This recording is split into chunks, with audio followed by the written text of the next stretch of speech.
Welcome to my kitchen. बिस्मिल्लाहिर्रहमानिर्रहीम। अस्सलाम वालेकुम। लज़्ज़त भरे खाने में खुश आमदीद। उम्मीद है कि आप सब ठीक होंगे। जैसा कि आपको मेरे थंबनेल से और यहाँ से वीडियो से पता चल रहा होगा कि आज हम एक न्यू रेसिपी लेकर आए हैं। रेसिपी क्या, इसको आप रेमेडी ही बोल सकते हैं। आज हम लेकर आए हैं नज़ला ज़ुकाम का एक जादुई इलाज। आप यकीन करें कि ये बहुत ज़्यादा ही इफ़ेक्टिव है और बहुत सस्ता और बहुत ही आसान। चलिए आइए स्टार्ट करते हैं। बिस्मिल्लाहिर्रहमानिर्रहीम।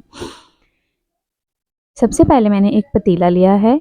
यहाँ पे इसके अंदर मैंने डाल दिया है दो कप हमने इसने लिया है पानी। पानी को बॉयल आने तक हम वेट करेंगे। और यहाँ पे है जो हमारा मेन इंग्रेडिएंट, बहुत ही ज़बरदस्त है और इतना फ़ायदेमंद है कि मैं आपको क्या ही बताऊँ। ये मैंने खुद अपने पर यूज़ किया है। मुझे नज़ला ज़ुकाम, सीने की जकड़न का बहुत ज़्यादा मसला था, लेकिन मैंने जब ये इस्तेमाल किया तो इसको 1 से 2 मरतबा इस्तेमाल करने से ही मुझे फ़र्क आ गया। और उसके बाद ना मुझे सीने की जकड़न हुई और ना ही मुझे नज़ला ज़ुकाम हुआ।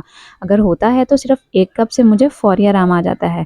तो ये आपको पंसारी की दुकान से आराम से मिल जाएगी, किसी दवाखाना से आपने ये ले लेनी है और बहुत ही सस्ती है। और अगर आप इसको 30 से 40 रुपए का मंगवा के रख लें तो ये इतना ज़्यादा होता है कि पूरा साल ख़त्म नहीं होता। तो यहाँ पे देखिए मैंने 2 चम्मच इसके पानी के अंदर डाल दिए हैं और यहाँ पे इसको अच्छे से मिक्स कर दिया है। और उसको इतना पकाना है कि जो हमारा कहवा है वो 1 कप रह जाए। तो यहाँ पे देखें कि इसको आपने इस्तेमाल करने से पहले अच्छे तरीके से साफ़ कर लेना है। इसके अंदर जो तिनके होते हैं और जो चीज़ें दूसरी हैं वो उसको निकाल लेनी है, क्योंकि जड़ी बूटी है तो आपको इसके अंदर बहुत सी और चीज़ें नज़र आएँगी। तो आपने इसको साफ़ करके इस्तेमाल करना है। अब यहाँ पे देखें हमने कप ले लिया है। कप में आपने थोड़ी सी चीनी ले लेनी है अगर आपको कड़वा लगे तो। फिर उसके बाद ये देखें जी, गर्मा गर्म जो कहवा है वो हमारा रेडी हो चुका है। और आपको नज़र आ रहा होगा कितना उसका ज़बरदस्त सा कलर आया है। आपने इसको पीना है, रात को सोते वक्त पी लें या दिन में किसी टाइम पी लें।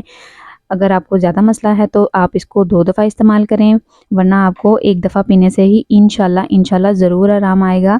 और आपने ये रेसिपी ज़रूर ट्राई करनी है, क्योंकि इसमें बहुत ज़्यादा इंग्रेडिएंट्स नहीं हैं कि आप उसको जमा ही करते रहें। सिर्फ़ एक ही चीज़ है, एक ही जड़ी बूटी है जिसको आपने इस्तेमाल करना है और इंशाल्लाह उससे आपको बहुत बहुत ज़्यादा फ़ायदा होगा।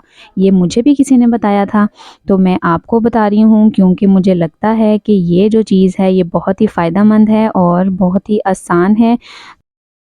इसी के साथ-साथ अगर आपको मेरी वीडियो पसंद आई है तो वीडियो को लाइक, सब्सक्राइब और शेयर ज़रूर कीजिएगा, क्योंकि मुझे आपकी सपोर्ट की बहुत ज़्यादा ज़रूरत है। इसीलिए सपोर्ट करते रहिएगा और चैनल को सब्सक्राइब ज़रूर कीजिएगा और इस रेसिपी को ज़रूर ट्राई कीजिएगा। अल्लाह हाफ़िज़।